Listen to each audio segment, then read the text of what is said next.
Boa noite. Olá, boa noite. Justiça manda de volta para a prisão o empreiteiro Fernando Cavendish, da Delta, e o empresário Carlinhos Cachoeira.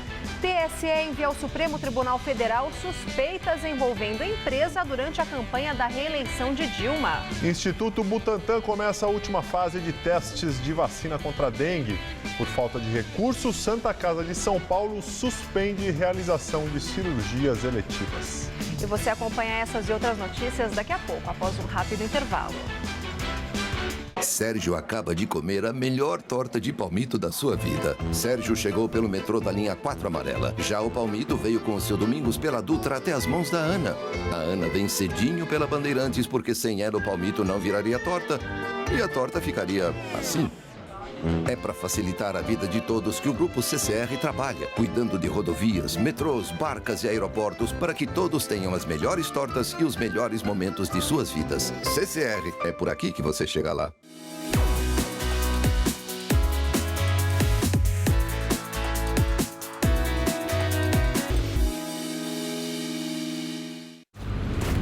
Eu vim aqui vencer!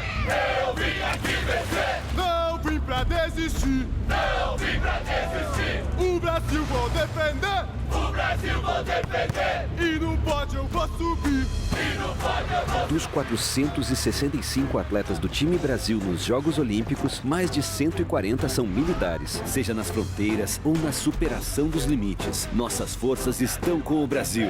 E no pódio eu vou subir! Tudo anda cada vez mais rápido. O tempo, as pessoas, as tecnologias. No coração de todas essas transformações, existe um caminho que pode mudar a sua vida. Pós-graduação Casper Libero. 4 cursos que vão acelerar a sua carreira, atualizar os seus conhecimentos e fazer você ser notado no meio de tanto movimento. Pós-graduação Casper Libero. Paixão por comunicação. Você é apaixonado por cinema e música, assim como eu?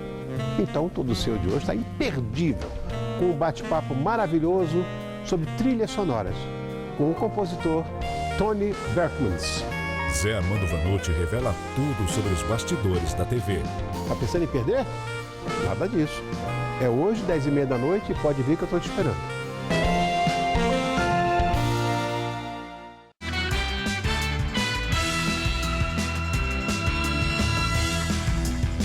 Moradores do Jardim Solange, que pertence ao Jardim Ângela, na Zona Sul de São Paulo, querem mais segurança e policiamento. Os assaltos aumentaram e os alvos dos bandidos agora são os médicos e funcionários de um posto de saúde. Em passeata, funcionários administrativos e profissionais da saúde se uniram contra a violência no Jardim Solange, região do Jardim Ângela, na Zona Sul. Todos trabalham na unidade que integra a AMA e a UBS Parque Novo Santo Amaro. Por volta de 7h10 da manhã, o médico chegou, colocou o carro dentro do estacionamento, foi abordado por um cidadão armado e que pediu a chave do carro. Aí foi quando o segurança pulou em cima do bandido e o pessoal saiu gritando para dentro da unidade de assalto. E aí todo o pessoal que estava para coleta de sangue foi caindo por cima do outro, correndo. Em fevereiro deste ano, o Jornal da Gazeta mostrou que a onda de assaltos também atingia esta UBS no Capão Redondo. Antes, tanto o povo da educação como a gente, o povo da saúde, a gente era de alguma forma blindado. Nessas 2 últimas ocorrências que a gente teve agora em 15 dias, eu tenho um pedido de transferência de uma funcionária. Lógico que já teve afastamentos, pessoas que ficaram vários dias de atestado por conta da questão psicológica, né, da violência sofrida. Até o carro do Cristiano foi furtado na porta do prédio. Quando eu saí às 6 horas da tarde, aí eu cheguei e o carro já não estava mais lá.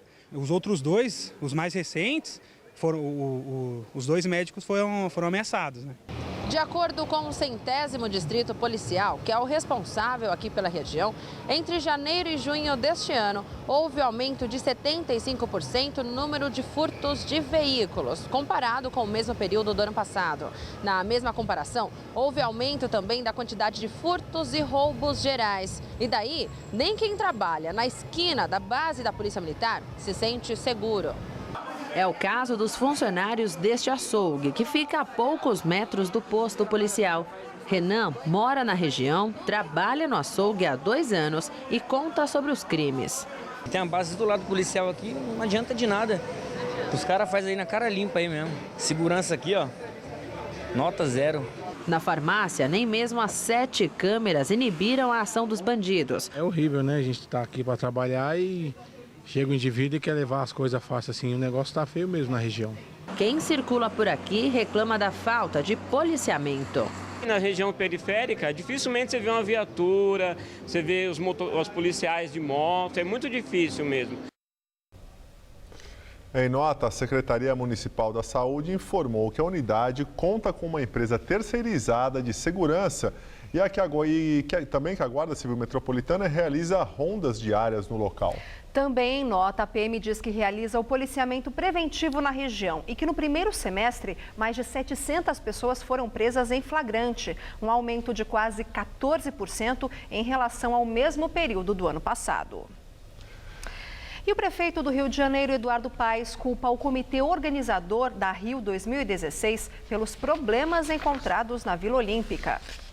Durante a entrevista coletiva para a inauguração da Vila no Rio Media Center, o prefeito disse que faltou acompanhamento e fiscalização para evitar os transtornos ocorridos. E o que você teve ali foi, de fato, uma falha no acompanhamento, uma falha de gestão ali do comitê organizador, que tem um timaço, né, que imediatamente está dando resposta a essa falha. Enfim, serve como um alerta para que esse problema não se repita, para que a gente faça checagem e rechecagem de tudo que ali existe. E destacou que todos os problemas serão resolvidos no máximo em até 6 dias. Aqueles que conhecem são unânimes em reconhecer que é, sob o ponto de vista de estrutura, a melhor vila de mídia da história dos Jogos. Eu acho que todos nós brasileiros temos enorme orgulho de receber tantos visitantes e de fazer os Jogos Olímpicos com muito sucesso. Desde a entrada das primeiras delegações, reclamações foram feitas ao Comitê Olímpico do Rio. A Austrália, Suécia e Argentina chegaram a deixar a Vila Olímpica. Hoje, Paes entregou as chaves dos apartamentos que serão ocupados pelos australianos e pediu desculpas formais pelos problemas estruturais e também pela brincadeira que fez ao saber das críticas. Ofereceu um canguru aos australianos para que se sentissem em casa. Nesta quarta, foi o prefeito quem recebeu um canguru de pelúcia de presente dos australianos. E como todo mundo sabe, as Olimpíadas vão acontecer no Rio. Mas São Paulo também vai ter um papel importante durante os Jogos. 10 partidas de futebol vão acontecer no Itaquerão. E além dos Jogos, São Paulo vai receber delegações de outras modalidades. Os atletas estão treinando em 4 clubes tradicionais da cidade. Uma piscina cheia de feras da natação, que mal mergulham de um lado e já saem do outro, quase não dá pra ver. A ausência da cobertura na piscina fez a israelense Zoa Schickler estranhar um pouquinho, mas a promessa para os 50 metros livre diz que tem tudo de que precisa por aqui. Há uma semana, ela e outros nadadores de Israel e do Japão estão no Clube Hebraica em Pinheiros. É fase de preparação véspera dos Jogos e aqui em São Paulo já dá para ter um gostinho de ter a Olimpíada em casa. É que os sortudos que forem sócios dos 4 clubes aqui da capital paulista que recebem os atletas nessa fase têm a chance de assistir assim, ó, bem de pertinho, quem sabe um medalhista olímpico treinando. A gente se sente um pouquinho atleta, apesar de não ser, né? Dá uma inspiração, pelo menos. E é assim entre nós que, de repente, passa sim a super favorita aos 200 metros peito. Lica Neto promete levar para casa a medalha de ouro e também a boa lembrança do feijão e do churrasco que provou aqui em São Paulo. O técnico japonês também é só elogios para a cidade. Diz que a recepção por aqui foi calorosa, mas com respeito do público na hora do treino. Sobre segurança e receio de atentados terroristas, o nadador Ziv Kalantorov afirma que o foco são os jogos e só nisso que eles pensam. Além da Hebraica, os clubes Pinheiros, Paineiras e Espéria também recebem os atletas estrangeiros. É uma satisfação muito grande, porque você está com ídolos de um outro país que motiva a gente também a chegar aqui e também enfrentar de lado a lado com qualquer outro país. E é emocionante, você quer ficar com eles aqui, vendo eles treinar e o potencial deles, né? Um vídeo que seria supostamente do Estado Islâmico foi divulgado hoje pela agência AMAC, que é ligada ao grupo terrorista. Na gravação, 2 homens assumem o ataque de ontem na igreja no norte da França. No vídeo, os homens que falam em árabe juram fidelidade ao líder do grupo terrorista, Abu Bakr al-Baghdadi. Eles seriam os responsáveis por sequestrar e degolar o padre católico Jacques Hamel, numa igreja da França. Na gravação, um deles segura um laptop com a bandeira do grupo sendo exibida. E um atentado do Estado Islâmico com um caminhão-bomba na Síria deixou pelo menos 44 mortos e 140 feridos. A explosão aconteceu na cidade de Qamishli, de maioria curda, perto da fronteira com a Síria. A agência de propaganda do Estado Islâmico disse que um suicida detonou um caminhão de explosivos em resposta aos ataques contra a cidade de Manbij, um reduto do Estado Islâmico na província de Alepo. O alvo do ataque era um edifício do Estado-Maior das Forças Curdas. No norte do país, pelo menos 16 civis morreram em bombardeios e disparos de artilharia do regime em um bairro de Alepo. Mais de 280 mil pessoas morreram nos 5 anos de guerra na Síria. E na Turquia, o presidente Tayyip Erdogan ordena o fechamento de 45 jornais, 16 emissoras de TV e 23 estações de rádio. O governo também teria emitido mandados de prisão contra 47 jornalistas. As medidas vêm depois de uma tentativa de golpe militar contra o governo de Erdogan. A Anistia Internacional acusa o governo turco de abuso de poder. 4 réus do incêndio na Boate Kiss vão à júri popular em Santa Maria, no Rio Grande do Sul. 2 deles são os sócios da casa noturna, Elisandro Calegaro e Mauro Londero. E os outros 2 são integrantes da banda Gurizada Fandangueira, Marcelo de Jesus dos Santos e Luciano Augusto Bonilha. Todos são acusados de homicídio com dolo eventual, ou seja, quando não há intenção, mas se assume o risco de matar. Os 4 réus chegaram a ser presos logo após o incêndio, mas foram soltos poucos meses depois. 7 moradores de Santa Maria serão escolhidos para formar o júri, ainda sem data marcada. Os réus ainda podem recorrer em liberdade. O incêndio na Boate Kiss aconteceu na madrugada de 27 de janeiro de 2013, durante um show da banda Gurizada Fandangueira. Eles acionaram o sinalizador conhecido como chuva de prata, que provocou a queima do material que fazia o isolamento acústico da casa noturna. 242 pessoas morreram e mais de 600 ficaram feridas, principalmente por inalarem uma fumaça tóxica. A maioria das vítimas era de jovens universitários da cidade. Presidente afastada Dilma Rousseff diz que quem deve responder sobre irregularidades na campanha de 2010 é a tesouraria do PT e não ela. Dilma deu a declaração em entrevista a uma rádio mineira. Na semana passada, o marqueteiro João Santana, preso na Operação Lava Jato, disse ao juiz Sérgio Moro que recebeu 4,5 milhões de dólares por meio de Caixa 2 no exterior para saldar uma dívida da campanha da petista em 2010. Na época, o tesoureiro do partido era João Vacari Neto, que já foi condenado no âmbito da Lava Jato e está preso. Na mesma entrevista, Dilma reafirmou que não vai comparecer à cerimônia de abertura dos Jogos Olímpicos e negou rumores de que estaria cansada de lutar contra o impeachment. Tribunal Superior Eleitoral encontra indícios de irregularidades nas contas de uma empresa que prestou serviços para a campanha de Dilma Rousseff em 2014. A irregularidade foi encontrada, segundo o TSE, num contrato com a DCO Informática, que distribuiu mensagens de WhatsApp durante a campanha. A empresa com sede em Uberlândia teria recebido R$ 4.800.000 em 4 repasses durante apenas uma semana. O TSE aprovou em 2014 as contas da campanha de Dilma, mas o relator, ministro Gilmar Mendes, determinou que investigações sobre supostas irregularidades continuassem. Isso em outubro do ano passado, a Polícia Federal instaurou um inquérito sobre o assunto com base numa determinação do ministro. E direto de Brasília, Josias de Souza fala sobre esse assunto. Em dezembro de 2014, a poucos dias de tomar posse no seu segundo mandato, Dilma Rousseff fez um discurso inusitado no Tribunal Superior Eleitoral. Numa cerimônia em que foi diplomada, Dilma disse que convidaria todos os poderes da República e as forças vivas do país para firmar com ela um pacto contra a corrupção. Nessa época, Dilma ainda achava que tinha condições de fazer pose de São Jorge. Hoje sabe-se que esse São Jorge foi salvar o Brasil e acabou se casando com o dragão. O PT transformou o Tribunal Superior Eleitoral em lavanderia de dinheiro sujo. Hoje, o ministro Gilmar Mendes, presidente do TSE, enviou ao Supremo Tribunal Federal mais um indício de que houve irregularidade na campanha de Dilma em 2014. Uma empresa de informática Mambembe, precária, registrada num endereço residencial, recebeu em 4 dias, em outubro de 2014, 4,8 milhões de reais por serviços de envio de mensagens por celular.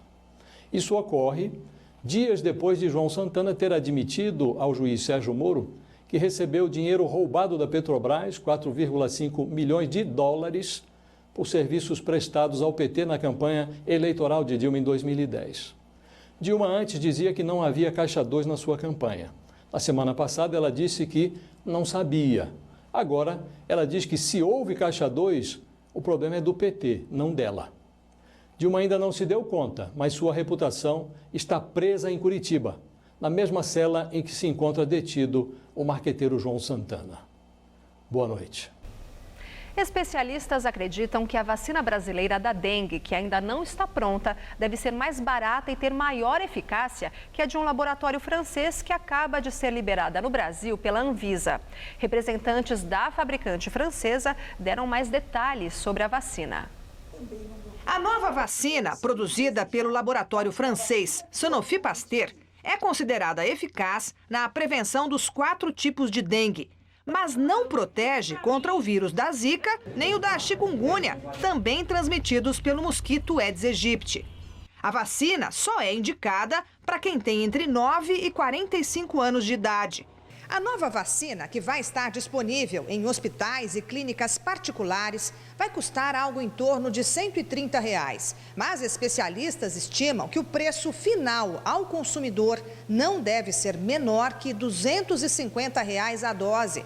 E para que haja o efeito esperado, são necessárias 3 doses, aplicadas no intervalo de 6 meses cada. A eficácia é de 66%. Significa que de cada 3 vacinados, só 2 ficam imunes ao vírus. Essa é a eficácia média da vacina de gripe. Porque o que é importante a gente saber? É o impacto. Por isso existem grandes campanhas de gripe. O Programa Nacional de Imunizações investe numa campanha de gripe todos os anos, exatamente para reduzir a carga da doença. A alternativa, que parece mais viável, começou a ser testada em fevereiro em 17 mil voluntários. É a última fase de estudos da vacina brasileira contra a dengue, que está sendo desenvolvida pelo Instituto Butantan, órgão do governo paulista. Esse pesquisador do Butantan, que participa dos estudos, explica que a vacina brasileira será oferecida a uma parcela maior da população, que tem entre 2 e 59 anos.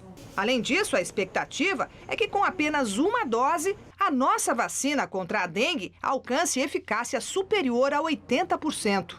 Ela com certeza deverá ser mais barata, primeiro porque precisa só de uma dose. Segundo, porque é uma vacina totalmente desenvolvida e produzida aqui no Brasil.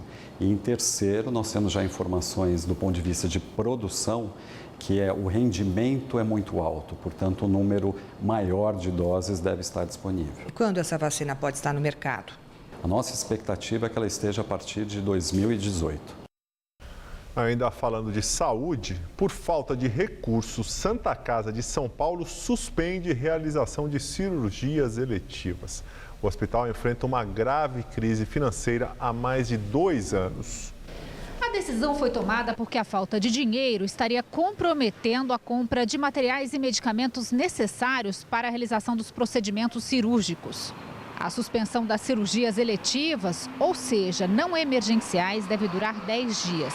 Segundo a direção do hospital, o objetivo é priorizar o atendimento no pronto-socorro e as cirurgias de urgência. A Santa Casa informou por meio de nota que os atendimentos ambulatoriais e os exames não foram afetados. A Santa Casa é uma instituição privada filantrópica que vive uma grave crise financeira e busca renegociar uma dívida que gira em torno de 800 milhões de reais. O hospital também aguarda o recebimento de uma verba extraordinária que foi solicitada ao governo do estado de São Paulo para poder normalizar os atendimentos. A tarde dessa quarta-feira foi quente, mas, como estava previsto, a temperatura caiu drasticamente. E nesse momento, os termômetros aqui na capital paulista marcam apenas 13 graus. E tudo indica que a quinta-feira será fria.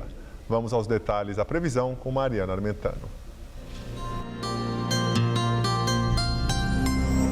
Enquanto a tarde será de calor na maior parte do interior paulista, aqui na capital vai fazer frio. Com o ar seco predominando aqui no estado de São Paulo, o dia começa friozinho no interior, mas as temperaturas ainda disparam ao longo da tarde, o sol brilha forte e faz calor em várias cidades. Pode chegar até fazer 31 graus em Araçatuba, 32 em Votuporanga e 30 graus lá na cidade de São José do Rio Preto. Já no litoral, a máxima não passa dos 19 graus na cidade de Santos e Caraguatatuba. Em toda a faixa leste, falando inclusive aqui da região metropolitana, a presença do ar polar aliada à passagem de uma frente fria fazem com que o dia tenha muita nebulosidade e aí as temperaturas não sobem muito e com o vento a sensação é de mais frio ainda. Nessa madrugada, mínima só de 10 graus por aqui e à tarde, máxima de 18 graus com possibilidade de chuvisco no extremo sul da cidade no finalzinho do dia. Na sexta-feira quase nada muda e a máxima se mantém nos 18 graus e no sábado esquenta um pouquinho e faz até 22 graus durante a tarde. Falar agora de economia brasileira, o mercado de trabalho nacional fechou mais de 500 mil vagas formais, isso no primeiro semestre. Segundo dados divulgados hoje pelo Ministério do Trabalho, é o pior resultado desde o início da série histórica em 2002. Apenas no mês de junho, as demissões superaram as contratações em pouco mais de 91 mil vagas formais. Este foi o 15º mês seguido de fechamento de postos com carteira assinada. E o Tribunal Regional do Rio de Janeiro manda prender de novo o dono da construtora Delta, Fernando Cavendish, e o empresário Carlinhos Cachoeira. Eles tinham sido presos na Operação Saqueador. Os empresários Adir Assad, Cláudio Abreu e Marcelo Abud também devem voltar para a cadeia. Eles são acusados de desviar 370 milhões de reais de contratos de obras públicas realizadas pela construtora Delta, cujo principal acionista é Cavendish. Segundo as investigações, o dinheiro era lavado em 18 empresas de fachada e usado para pagar propina a agentes públicos. Os 5 foram presos no fim de junho, quando a operação foi deflagrada. No último dia 11, eles passaram a cumprir prisão domiciliar e foram monitorados por agentes da Polícia Federal. Não havia tornozeleiras eletrônicas disponíveis. As defesas dos acusados ainda podem recorrer. E o ex-presidente da Câmara, Eduardo Cunha, se despediu hoje da residência oficial, oferecendo um churrasco aos funcionários. A casa fica no Lago Sul, região nobre de Brasília. Cunha renunciou à presidência da casa meses depois de ter sido afastado do cargo pelo Supremo Tribunal Federal. E lá nesse churrasco, cerca de 50 pessoas que trabalharam com Cunha participaram do almoço. Estavam presentes assessores, seguranças, policiais legislativos e funcionários da casa, além da esposa de Cunha, a jornalista Cláudia Cruz. Bem, agora vamos ao comentário de política com Bob Fernandes. O DEM foi PFL, PDS e nunca foi além. O PDT só foi PDT com Brizola e Darcy Ribeiro. O PSDB foi, deixou de ser e segue na brigalhada interna, envelhecendo no sonho de voltar a ser. O PC segue sendo do B e a rede é da Marina. O PSB levantava voo com Eduardo Campos. Caiu e tem queda milionária para explicar. O PSOL engatinha e pretende ser. No PT, bom pedaço já se foi, inclusive para a cadeia. Restam os resistentes e a quimera. Tem uns 30 partidos que serão sempre o que já são, estações de baldeação, moedas de troca. E tem os que se reza para que nada sejam, porque neles há semente do que pode haver de pior, o fascismo. O PMDB foi MDB, história na resistência à ditadura. Dividiu o poder por 31 anos, agora está na presidência, com sua cúpula over-investigada e ameaçada pela cadeia. Fato é que vamos chegando à estupidificação, como mostra o caminhar de 4 para discutir escolas sem partido. Alagoas já aprovou, meia dúzia de estados e congresso discutem. Em mídias e redes, essa asneira exibida como se falasse de educação. Isso por partidos e tipos que querem as escolas, aí sim, para tirar partido, para o negócio da religião que rompe o Estado laico e avança. O pensamento submerge num tempo sem espaços plurais para debates de massa. Em milhões de textos, os adjetivos símbolo desse minimalismo emburrecedor. Esquerdopata, coxinha, bolivariano, petralha, tucanalha, mortadela, mimimi. Esse barulho indigente e fascistoide chamado escola sem partido é fruto desse tempo e não do acaso. Boa noite. Justiça Federal do Amazonas determina o bloqueio de 38 milhões de reais do Facebook por causa do descumprimento de uma decisão judicial que determinava a quebra de sigilo de mensagens trocadas pelo WhatsApp para uma investigação criminal. A informação foi divulgada pelo jornal O Estado de São Paulo. O processo está tramitando em segredo de justiça. Ao jornal, o Facebook Brasil argumentou que os conteúdos solicitados pela justiça são de responsabilidade dos operadores da empresa nos Estados Unidos e na Irlanda. A nova mania em Londres agora é reunir o máximo de pessoas em locais públicos da cidade. Sabe para quê? Para jogar Pokémon GO. E o encontro é sempre marcado pelas redes sociais. E o repórter Ross Salinas esteve num desses eventos, onde havia mais de 5 mil pessoas. Podia ser um dia qualquer em Trafalgar Square, um dos pontos turísticos mais visitados em Londres. Mas não era. A performance do Yoda que flutua, um grande sucesso por aqui, não chamou tanta atenção assim. Foto com a morte então, nem pensar. Não sobrou nada nem para os músicos. A atenção estava toda voltada para a telinha do celular. O motivo é, claro, o novo game Pokémon GO. Em Londres, até parece que todo mundo virou treinador de monstros. O que está acontecendo aqui é um encontro Pokémon. O evento foi marcado pelas redes sociais e o objetivo, na verdade, é espalhar itens do game que ajudam a atrair os Pokémons para cá. Como assim?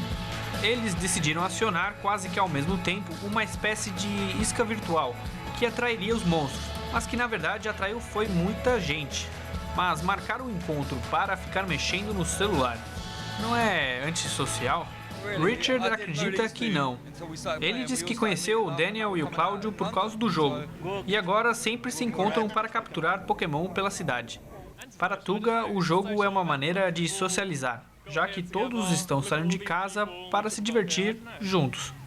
As amigas Stephanie e Frank dizem que quando não estão jogando juntas, gostam de trocar as imagens de Pokémon que capturaram. É como se fosse uma corrida para quem pega mais.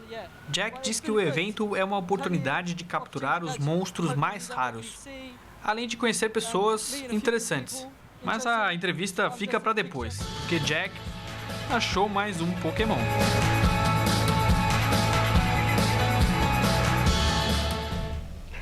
Bem, nós ficamos por aqui. Lembrando que a edição de hoje pode ser vista no site do Jornal da Gazeta. Ótima noite para você Tchau, também, Lu, Gabriel. até amanhã. Muito amanhã. Obrigado pela companhia. Vocês ficam agora com o Rony Von no Todo Seu. A gente se vê amanhã, 10 horas, hein? Até lá.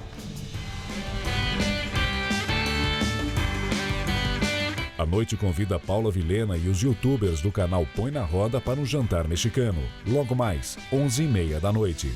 Assista agora, Todo Seu.